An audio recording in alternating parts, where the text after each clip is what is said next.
나누기 전에 우리 지난주 받았던 은혜 또 한번 되새김질하고 오늘 함께 은혜 나누도록 하겠어요. 우리 지난주에 잠언에서 계속 반복되는 그 내용이 나왔었죠. 지혜가 아주 큰 잔치를 베풀고 초대한다. 누구를 초대한다고요? 미련하고 어리석은 자들을 초대한다. 그래서 마치 누가복음 14장 15절에서 20절에 나오는 하나님 나라에서 떡을 받는 자는 복되도다. 주님이 그렇게 말씀하시고 주님이 그 잔치의 비유를 하시잖아요. 청한 자들 다 오라고 하는데 청한 받은 자들은 한 사람도 안 와요. 그래서 여기저기 다니면서 그 빈자리를 채우는 그 비유하고 비슷해요. 그래서 우리가 지난주 그 지혜가 초대하는 그 초대는 천국 복음으로 초청하는 예수 그리스도의 구원 사역을 예시한 걸로 그렇게 은혜를 함께 나눴어요. 근데 지혜만 잔치를 베풀고 사람들을 초대하는 게 아니고 누구도요? 미련한 여인, 음녀, 이방 여인도 잔치를 베풀라고 사람들을 초대한다고 그랬어요. 근데 그 자리는 천국이 아니에요. 죽은 자들이 거기 있어요. 그 객들이 저 지옥의 깊은 곳에 떨어져요. 근데 많은 사람들이 그걸 모르고 그 따라간다 그랬죠. 그래서 이 잠언에서 계속해서 이걸 반복해요.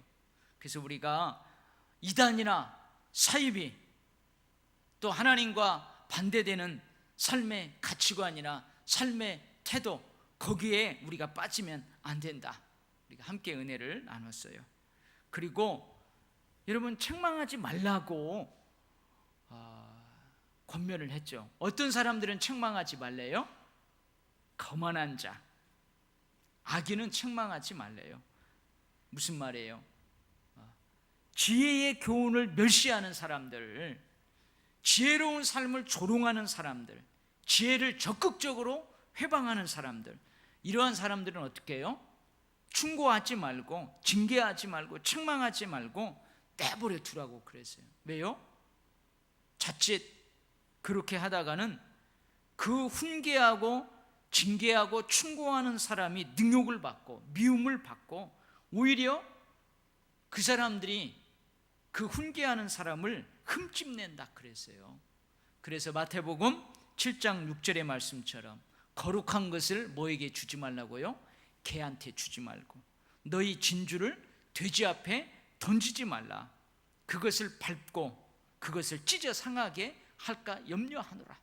주님이 말씀하신 그 말씀하고 통하는 게 있었어요. 대신 어떤 자를 책망하라고요?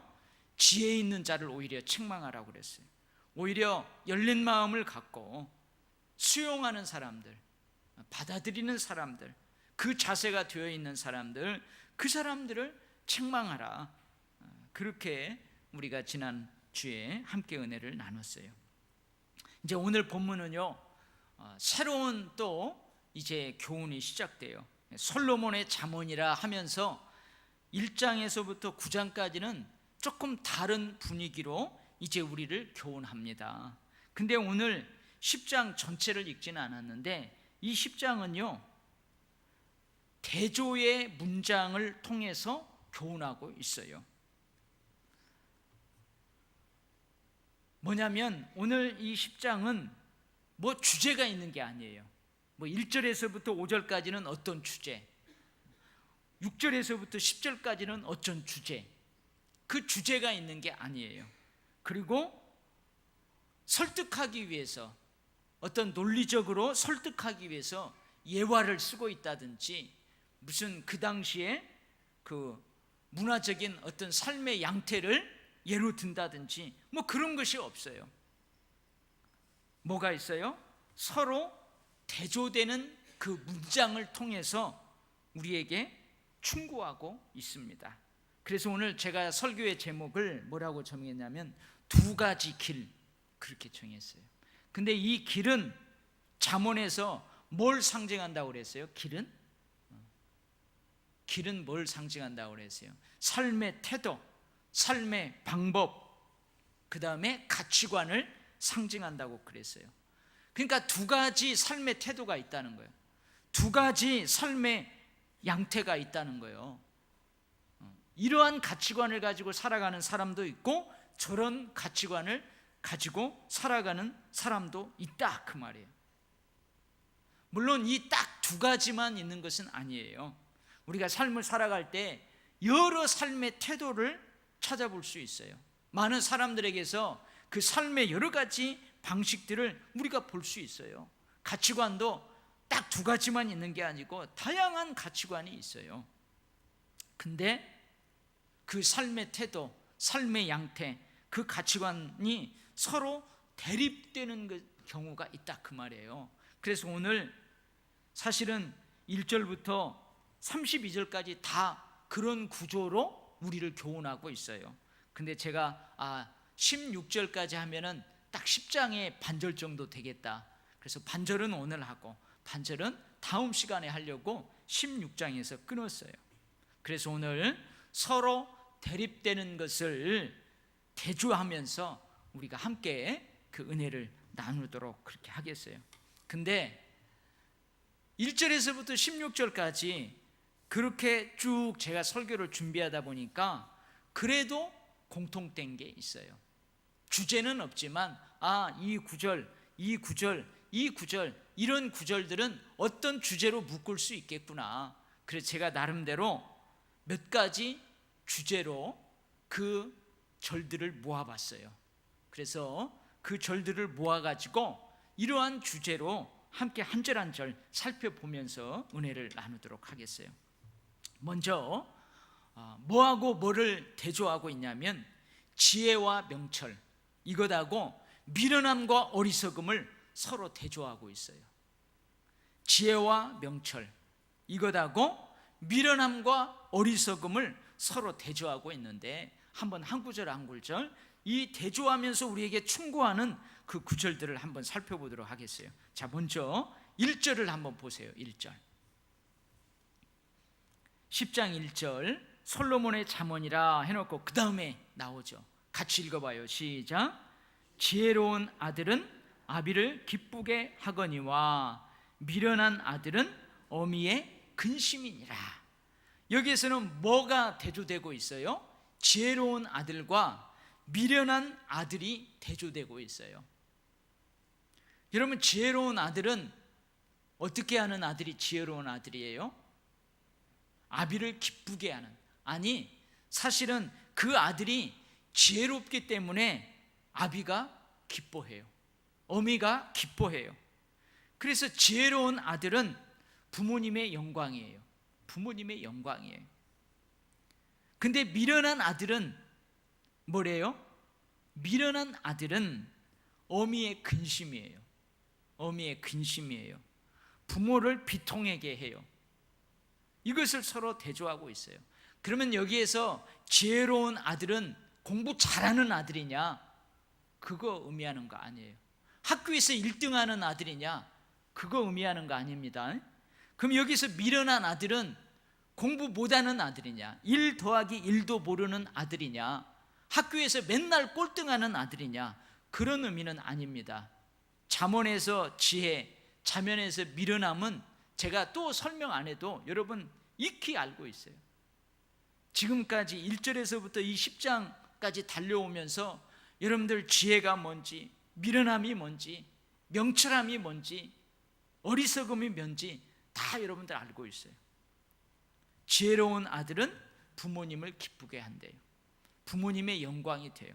근데 미련한 아들은 어미의 근심이에요. 부모님을 비통하게 해요. 여러분, 학교에서 공부 1등하는 아들이 항상 부모님을 기쁘게 할까요? 가만히 생각해 보세요. 그렇지만은 않아요. 여러분, 학교에서 꼴등하는 아들이 항상 어머니의 근심이 될까요? 그러지 않아요. 여러분, 저는 그런 가정 알고 있어요. 얘 공부 안 해. 학교 가지고 공부 안 해요. 학교 성적은 꼴등이에요. 근데 그 부모님들이요, 걱정 하나도 안 해요. 그 아들이 뭐 잘하는 것이 한 가지 딱 있대요. 그거 잘한대요. 그래가지고 여러분 학교 공부 조금 못해도요 그 아들 걱정 안 해요. 그 아들 장래에 대해서 걱정 안 하더라고요. 그래서 여러분 여기에서 지혜로운 아들, 미련한 아들은 학교에서 1등하는 아이, 학교에서 꼴등하는 아이가 아니라는 말이에요. 그것을 대조하면서 우리에게 교훈하고 있어요. 여러분의 자녀들을 지혜로운 자녀들로 키울 수 있기를 바랍니다. 아멘. 아멘. 그 다음에 5절 한번 봐봐요. 5절 같이 읽어요. 시작. 여름에 거두는 자는 지혜로운 아들이나 추수 때에 자는 자는 부끄러움을 끼치는 아들이니라. 여기도 지혜로운 아들이 나오고 그 다음에 어떤 아들이 나와요? 부끄러움을 끼치는 아들이 나와요.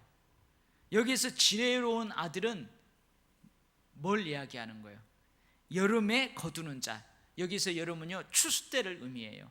우리나라는 여름에 어떻게 해요? 추수 안 하잖아요. 볼이나 뭐 이렇게 추수할 것들이 무르익어가는 계절이 여름이에요. 근데 아니에요. 여름 과일도 있고요, 여름 채소도 있고. 그래서 이 여름에 거둔다는 말은 추수 때를 의미해요. 이게 추수 때 땀 흘려서 열심히 거두는 아들은 지혜로운 아들이래요.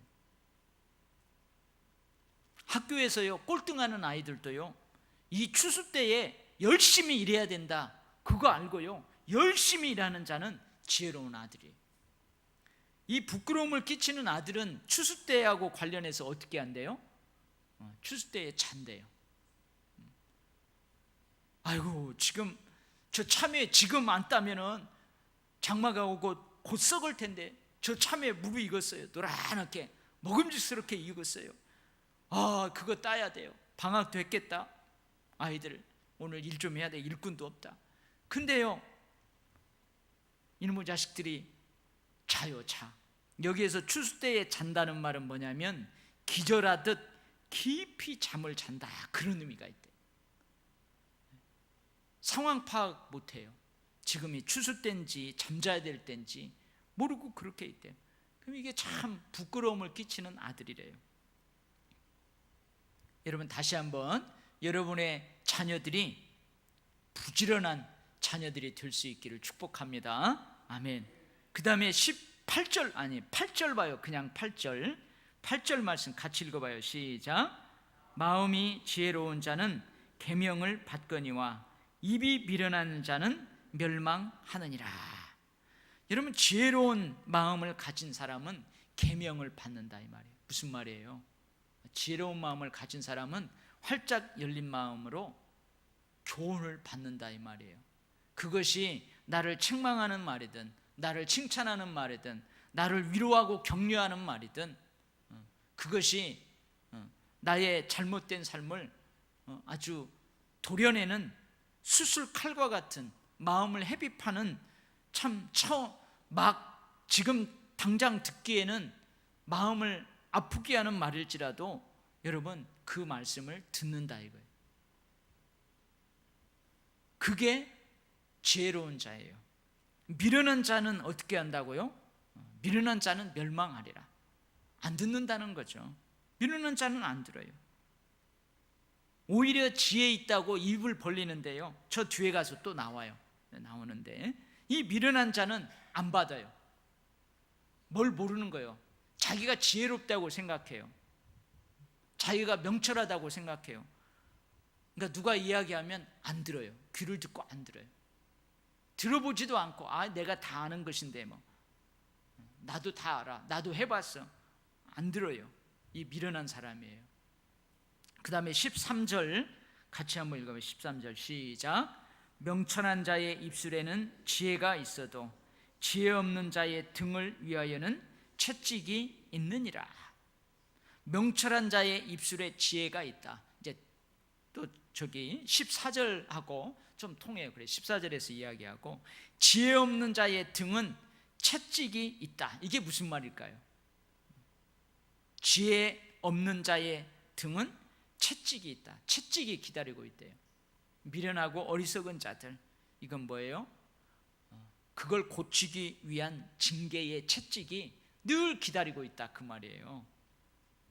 명철한 자의 입술에는 지혜가 있다. 이것은 14절 말씀 같이 읽어봐요. 14절 시작.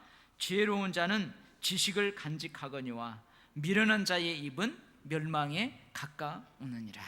여기에서 지혜로운 자는 지식을 간직한다는 말이 뭐냐면 시기적절한 상황에서 합당한 생각과 합당한 통찰력과 분별력으로 그 일들을 잘 감당한다 그 말이에요. 그래서 자기를 절제하고 막 거만하게 하지 않고 그걸 다 간직하면서 여러분 상황에 맞게 그 상황들을 잘 적절하게 헤쳐나가는 그러한 것이 지혜로운 자에게 있다 그 말이에요. 여러분 미련한 자의 입은 멸망에 가깝다. 이 말은 뭐냐면 미련한 자 스스로의 입술에서 하는 그 말로 인해서 결국은 미련한 자는 올무에 걸리게 되고 공경에 빠지게 된다 그런 말이에요.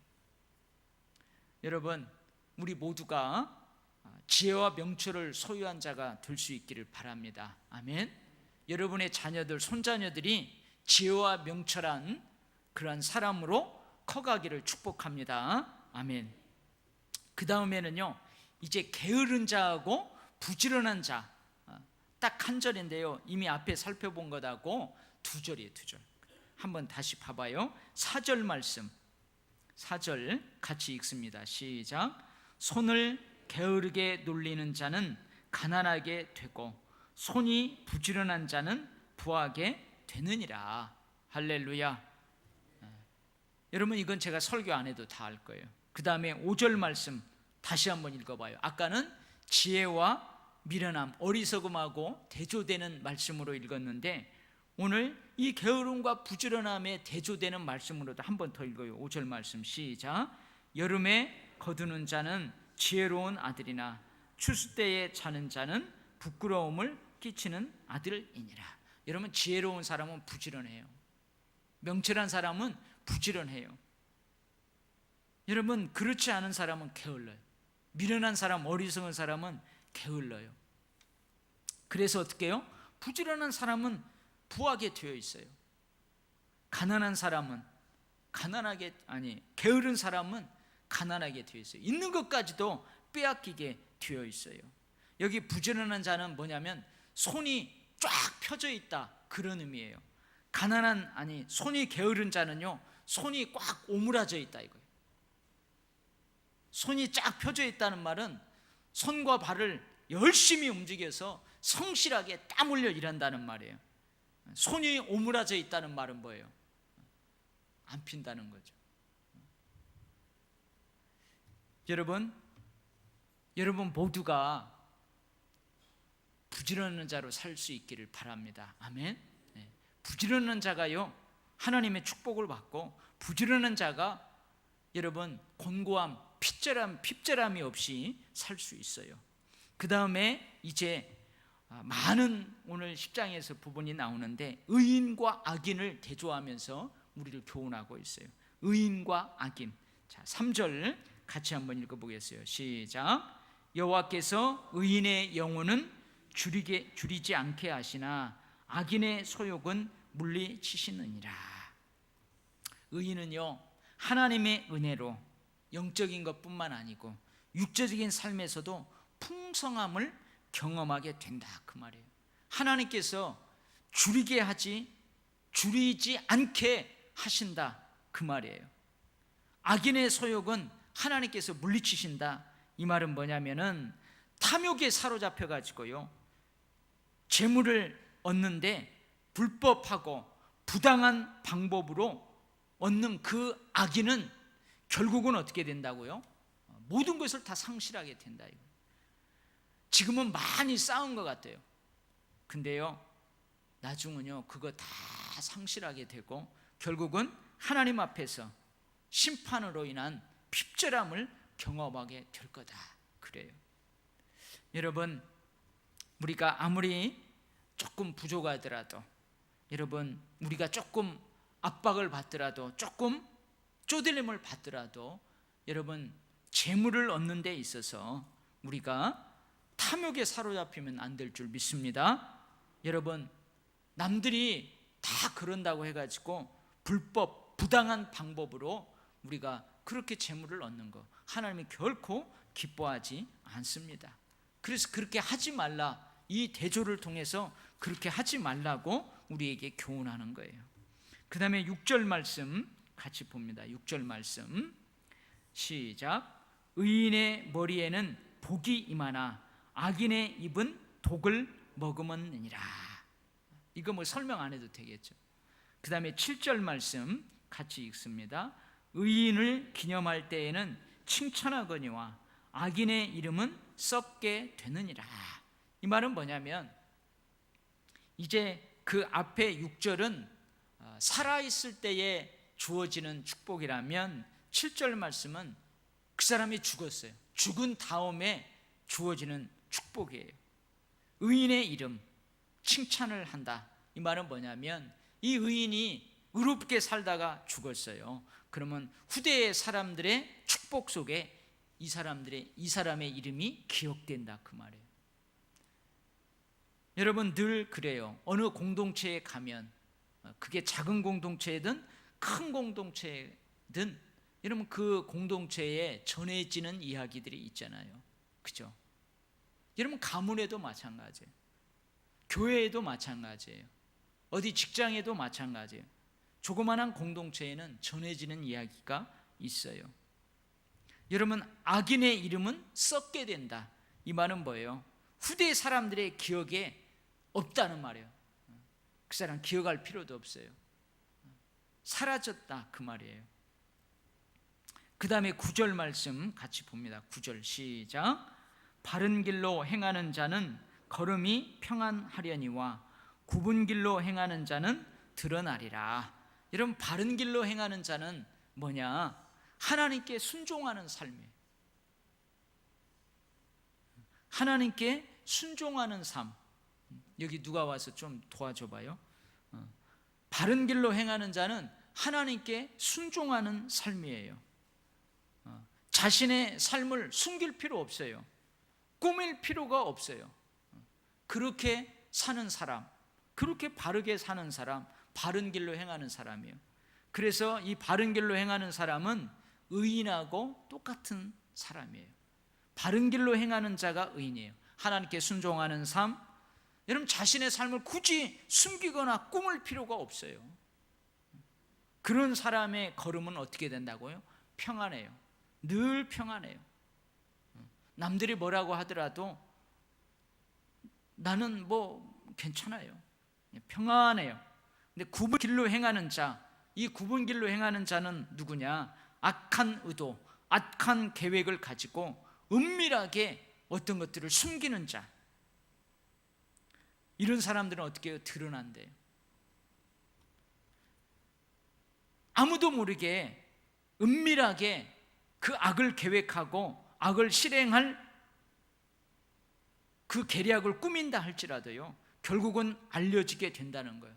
그래서 하나님과 사람들 앞에서 엄중하게 심판을 받게 됐고 책망을 받게 된다, 그런 말이에요.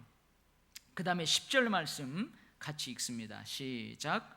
눈짓하는 자는 근심을 끼치고 입이 미련한 자는 멸망하느니라.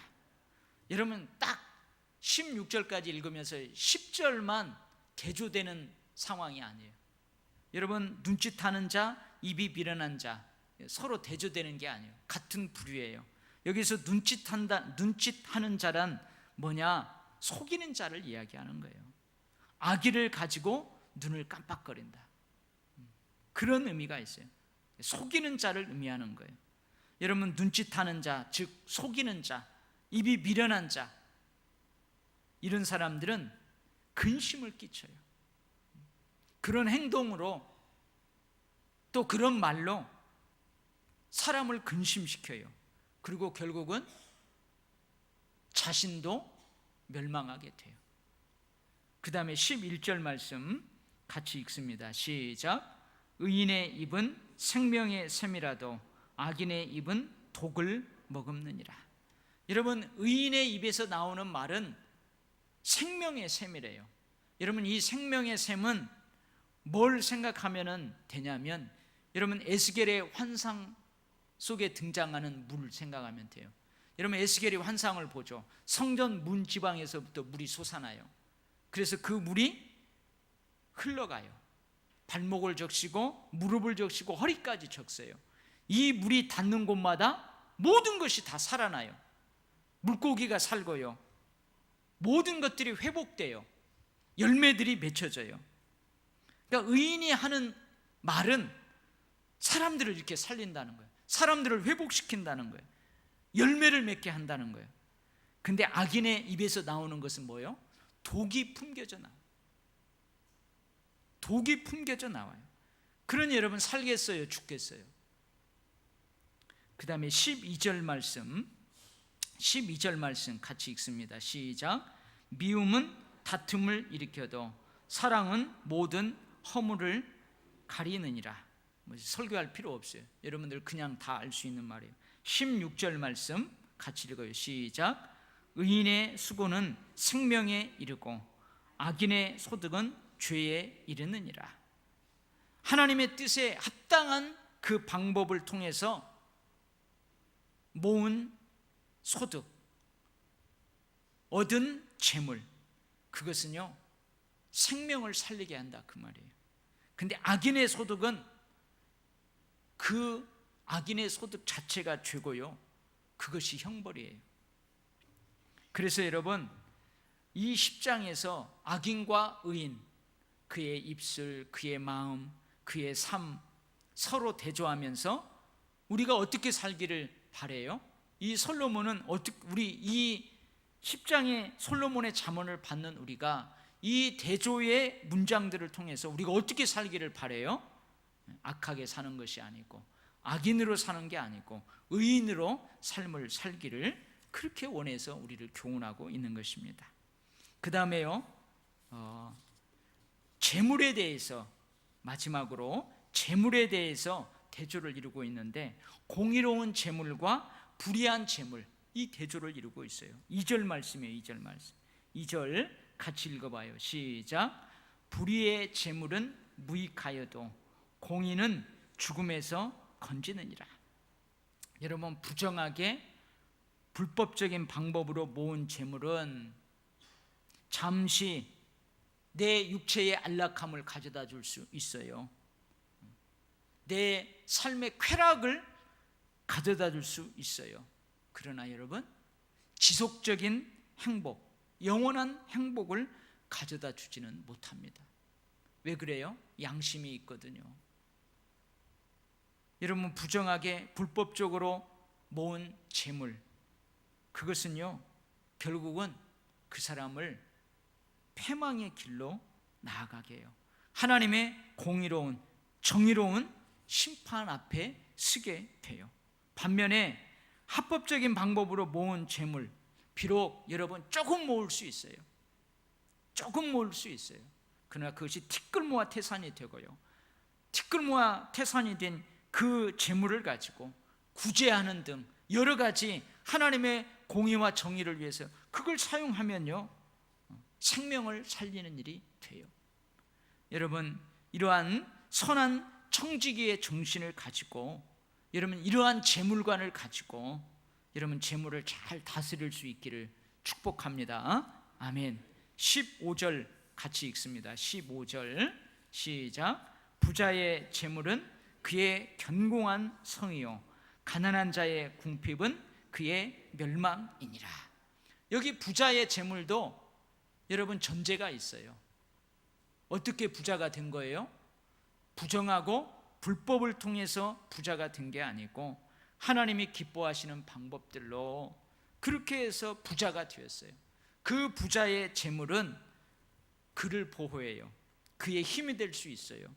어떤 일을 하는 데에 그 사람 기반이 될 수 있어요. 그래서 어떻게 해요?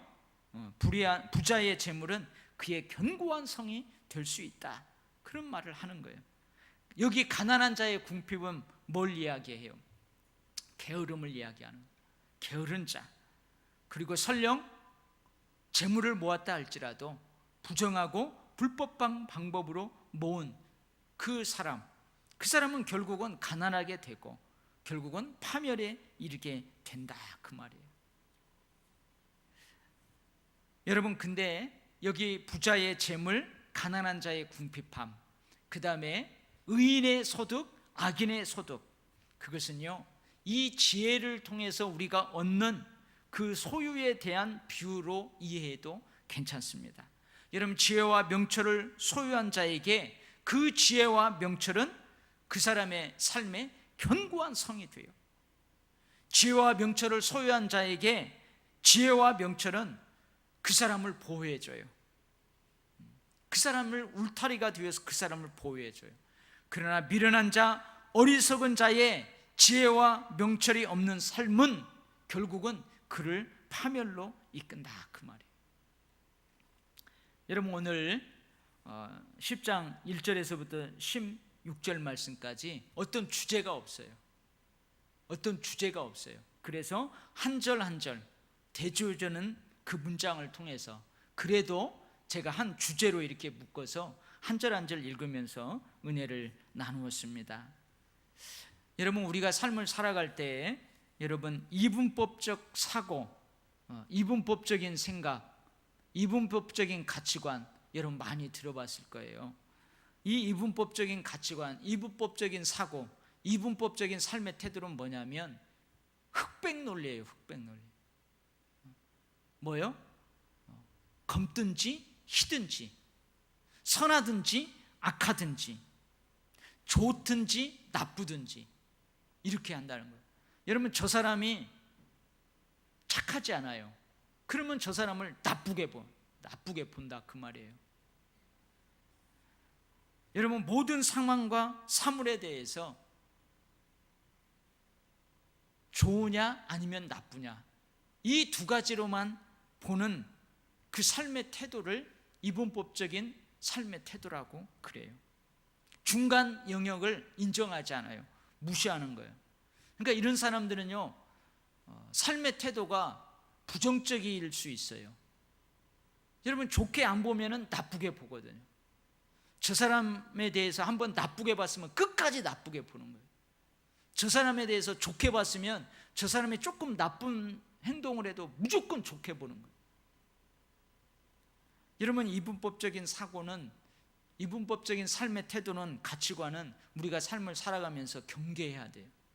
조심해야 돼요.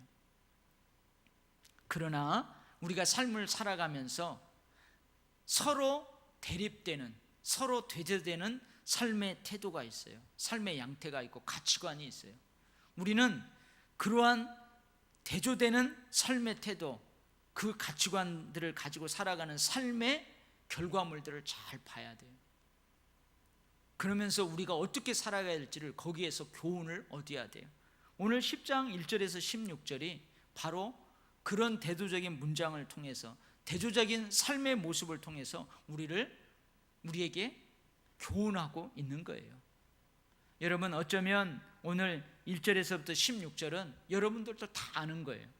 어떻게 보면 그냥 책을 읽어서 어떤 지식적으로 아는 게 아니고 여러분들이 살아온 삶을 통해서 경험적으로, 어떻게 보면 여기에서 여러분들이 경험적으로 터득한 지혜가 있어요. 다 아는 내용일지 모르지만 오늘 저의 입술을 통해서 주의 음성으로 들으면서 또 새로운 깨달음과 새로운 결단이 있을 때 이후에 여러분의 삶이 더 하나님이 기뻐한 삶으로 바뀌게 될 줄 믿습니다. 아멘. 기도하겠습니다. 하나님